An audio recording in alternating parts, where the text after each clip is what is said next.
Laissez-moi vous parler de ce château. Lorsque l'on part en exploration, on aime se laisser surprendre. On ne regarde ni photos, ni historique. Bien évidemment, une fois qu'on est sur place, on a envie de savoir. Alors je vous partage les quelques infos que nous avons pu trouver.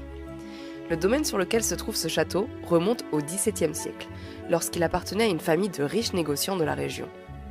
Vers 1900, une bâtisse bourgeoise est remplacée par le château actuel, construit par un héritier passionné de chevaux qui aménage également des écuries et une piste d'entraînement.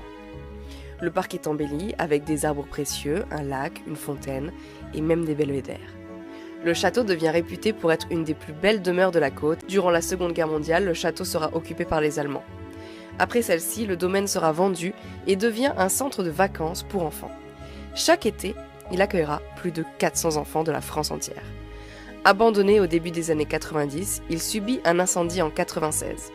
Racheté par une collectivité en 2006, il fait depuis l'objet d'un projet de réhabilitation.